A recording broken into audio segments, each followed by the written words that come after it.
Oke, kita masuk ke bab 3, pengenalan memori.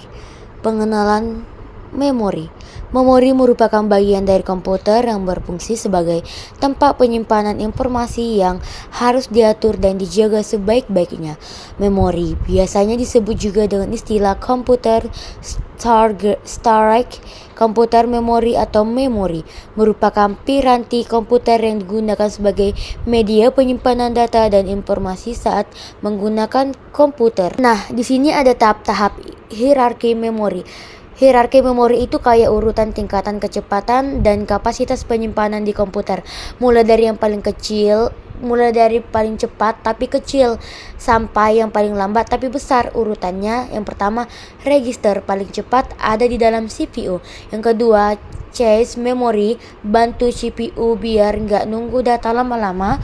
Yang ketiga, main memory atau yang disebut dengan RAM, tempat data kerja sementara. Yang keempat, secondary storage, kayak hard disk, tempat penyimpanan data permanen. Yang kelima, tertiary storage, penyimpanan media cadangan, misalnya tape backup. Nah, di sini ada dua jenis memori. Yang pertama, memori internal. Di memori internal itu memori yang langsung menyambung ke CPU. Jadi kerja bareng pas komputer lagi aktif. Fungsinya buat nyimpen data sementara dan instruksi pas komputer dipakai. Nah, jenis-jenisnya itu ada 7 jenis memori internal. Yang pertama, ROM atau yang disebut dengan read only memory. Isinya data permanen kayak sistem dasar buat nyalain komputer, yang disebut dengan BIOS, nggak bisa dihapus. Yang kedua, CMOS, nyimpen pengaturan sistem kayak waktu dan tanggal, dapat daya dari baterai kecil di motherboard. Yang ketiga itu RAM, bisa disebut dengan Random Access Memory, tempat kerja sementara CPU. Data bakal hilang kalau komputer dimatiin. Yang keempat itu DRAM, Dynamic RAM, jenis RAM yang butuh refresh terus biar datanya nggak hilang, murah tapi agak lambat.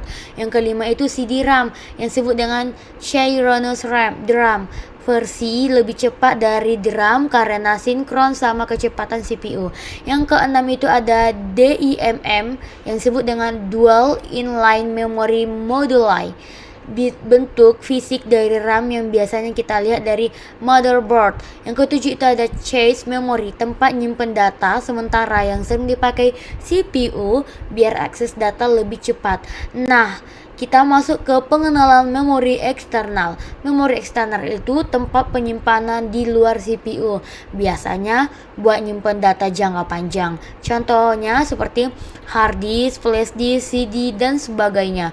Nah, jenis-jenis memori eksternal itu ada dua. Yang pertama itu DACD, Desert Access Storage Device. Data bisa diakses langsung tanpa harus urutan. Contohnya hard disk dan CCD.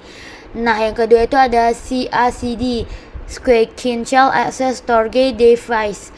Data dibaca secara berurutan. Contohnya seperti pita magnetik, bisa disebut dengan magnetic tape. Nah, kita masuk ke karakteristik bahan penyimpanan.